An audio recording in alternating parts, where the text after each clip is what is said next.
Sudah bayar pengacara saya dan baru 14 hari ini kasusnya ditanganin. Dan minta orang itu dijebloskan ke penjara seperti apa, seperti ini, seperti itu. Nah, di pengacara saya dia sudah bayar nih sebesar 10 juta. Tapi ingat, kasusnya itu nggak semudah yang kalian kira. Kasus itu tidak semudah yang kalian kira. Tinggal membalikkan tangan. Benar nggak sih? Jadi ini uang akan dikembalikan, tapi ingat, akan dituntut balik. Karena biar kalian tuh tidak menyepelekan. Nah inilah saya rasa SDM-nya yang kurang nih. Kalian akan dituntut balik. Kenapa? Karena di situ kalian sudah menyerahkan kasusnya dan setidak-tidaknya cara pengacara untuk menyelidiki itu tidak bisa seperti yang kamu rencanakan. Tidak bisa seperti yang kamu arahkan.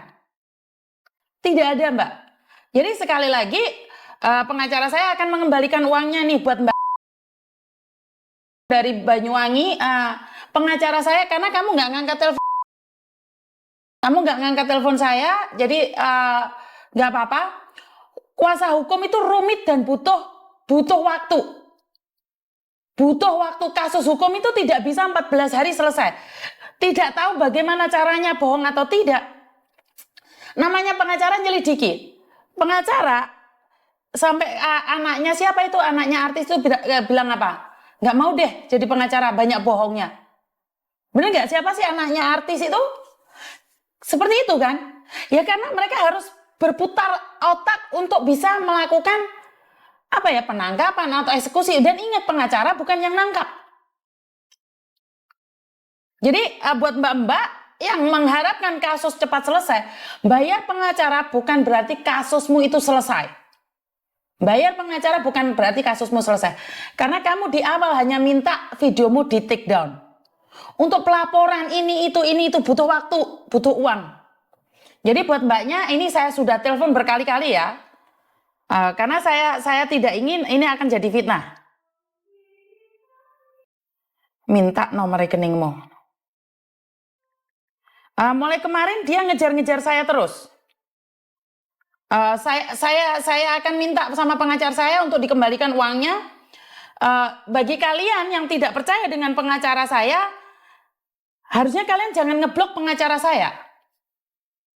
Dikembalikan uangnya, tapi kalian akan dituntut balik. Saya sudah telepon berkali-kali ya ini ya. Iya, anaknya betul. Jadi kamu tahu kan pengacara seperti apa? Betul Mbak. Jadi akan dikembalikan uangnya. Ini saya telepon karena saya juga tidak mau gitu loh. Di sini SMS-nya yang mengatakan bahwa seperti ini. Saya tahu minta bantuan Miss Yuni itu harus telepon live Miss Yuni karena bahannya Miss Yuni, tapi harusnya udah cukup 2 kali teleponnya live. Yang kena hujat itu saya tambah pihak pengacara yang dikasih Miss Yuni itu nggak amanah. Tolonglah, saya orang kecil. Beda dengan Miss Yuni yang udah viral punya penghasilan. Orang beda dengan Miss Yuni yang punya penghasilan dari mana, sedangkan saya masih babu. Yang berharap minta keadilan tapi malah dimanfaatkan 10 juta. Saya kembalikan uangnya, Mbak. Saya kembalikan uangnya, saya tidak ada uangnya itu. Pengacara saya mau mengembalikan. Dan kita akan tuntut balik kamu. Kamu minta utuh 10 juta, kita kembalikan telepon saya balik. Telepon saya balik, nomor rekeningnya. Saya live ini. Saya tidak akan memberikan ruang pada pengacara saya juga. Datang ke saya, minta rekeningnya mana, nomor rekeningnya mana. Rekeningnya mana, kasih ke saya. Dan dia bilang, saya hanya babu, apa bedanya Miss Yuni sudah viral, saya minta bantuan, balikin uang 10 juta. Saya balikin uang 10 juta. Saya balikin uang 10 jutanya, Mbak. Saya live. Kamu minta orang yang amanah, saya sudah coba amanahkan. Tapi ingat, kata-katamu saya screenshot, saya minta pertanggungjawabannya. Saya minta pengacara saya mempertanggungjawabkan amanah saya ke pengacara saya juga. Jika pengacara saya tidak amanah, saya akan menuntut dia juga. Begitu juga dengan pengacara saya akan menuntut balik sampean. Jadi seperti itu ya Mbak ya. Boleh kamu marah. Uang dikembalikan. Uang kita kembalikan. Tapi ingat, kita akan proses juga kamu. Karena apa yang kamu sampaikan ini, pantas kamu ditipu oleh orang. Lewong caramu kayak gini. Pakai pengacara emangnya 14 hari itu langsung selesai mbak urusannya mbak. Walaupun kamu seorang pembantu terus. Nggak kayak gitu konsepnya sayang. Jadi kalau saya malah difitnah, saya bisa sharekan di media sosial. Saya minta uangnya. Saya kembalikan uangnya, minta nomor rekeningnya.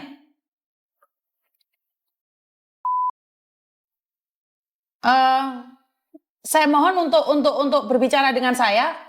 Pengacaranya mau mengembalikan uangnya. Cari nomornya. Saya tidak ingin menye-menye ya. Saya harus tegas sama kalian. Jadi saya ingin katakan bahwa kamu minta pengacara saya untuk meng-take down video bugil kamu sama pacar kamu dan sudah diselesaikan, sudah di-take down video bugilmu.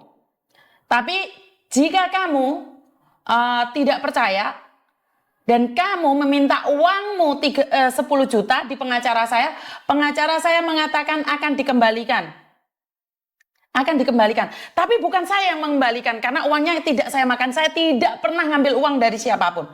Pengacara saya akan mengembalikan. Buka blok-blokan pengacara saya. Dan uang akan dikembalikan sebesar 10 juta. Tapi ingat, setelah uang itu kamu pegang, pengacara saya akan menuntut balik kamu. Itu urusan dia. Kalau saya pribadi, saya nggak akan menuntut siapapun. Karena saya tidak pernah dalam hati saya menolong orang walaupun saya dicabik-cabik. Saya izinkan kamu mencabik saya. Saya izinkan kamu menghina saya. Tapi ini akan menjadi peraturan buat teman-teman. Bahwa kalau ditolong ojo nyokot. Kalau ditolong ojo nyokot. Lek gak ditulung ojo nyocot.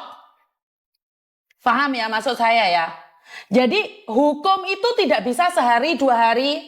Pendekatannya seperti apa dan bagaimana itu tidak semudah yang kalian kira. Jadi buat Mbak Ayu nih, sebentar. Semua SMS-nya panjang kali lebar, saya sudah videoin. Jadi sebagai bukti. Jadi sebagai bukti ya.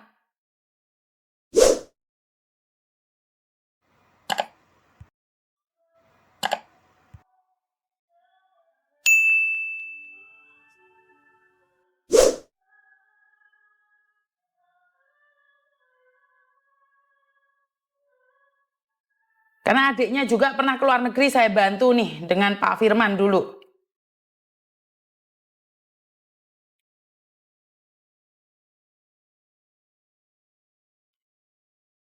Jadi nggak apa-apa, pengacara saya mau nuntut ya udah tuntut aja. Biasanya saya menghalang-halangi loh. Saya tuh tidak pernah mengizinkan pengacara saya tuh nuntut balik. Karena pengacara saya tuh banyak juga nolong orang tanpa uang. Tapi transportasi dari Jakarta ke Bali untuk cari cowoknya dia yang nyebarin video dia yang nggak pakai baju, itu butuh transportasi. Jadi antara Jakarta ke Bali, karena pacarnya dia di Bali. Ya sudah nggak apa-apa. Silahkan berbicara dengan saya, karena urusannya juga panjang nih mbak. Kamu nyangkut-nyangkutin gaji saya, apa hubungannya karena saya viral. Kamu punya masalah, selesaikan masalahmu dengan pengacara saya. Tolong dibuka. Tolong dibuka dulu. Blok-blokan pengacara saya.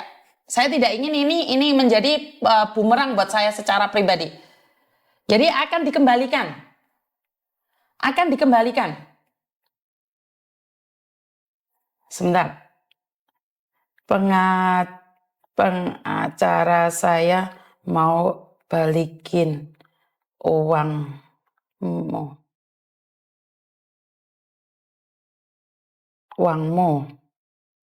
Buka blokiranmu.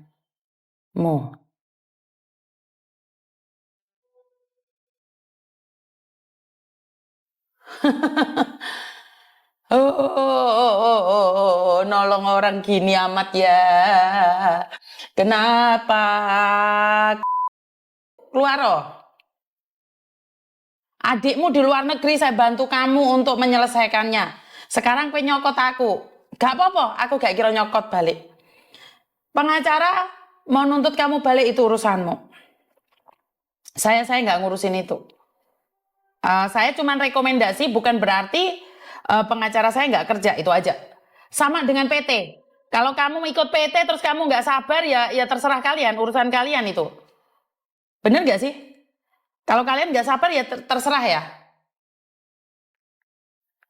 Jadi ini saya tujukan buat mbaknya yang minta tolong sama pengacara saya, yang punya pacar di Bali, yang videonya yang nggak pakai baju, yang sudah model-model itu disebarkan, sudah di take down, sudah di delete, terus sekarang meminta pengacara saya untuk mengembalikan uangnya. Pengacara saya akan mengembalikan uangnya.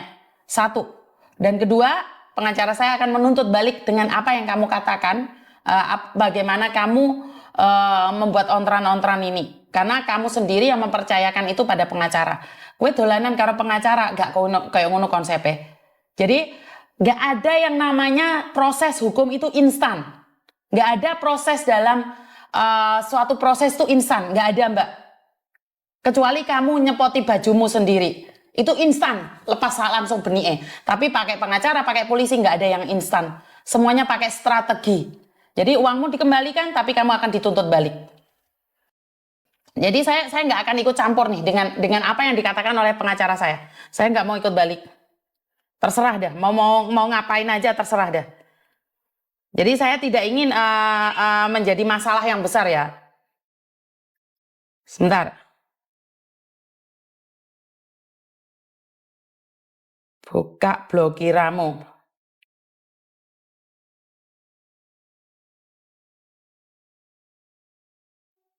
Dibalikin uangmu. Jadi kalau kalian minta proses pengacara, kecuali pengacaranya itu totalitas bohong ya mbak ya, nggak melakukan apapun, saya nggak percaya. Tapi kalau kalian pakai pengacara terus habis itu kalian mintanya cepat, nggak bisa. Nggak kayak gini konsepnya. Ngeluh adanya. Aku ki paling wedi nulung wong tibake aku dhewe ya Jek, kecokot ae. Iya kan? Saya merekomendasikan pengacara, tapi kowe urusannya mbek pengacara ojo mublok nomere.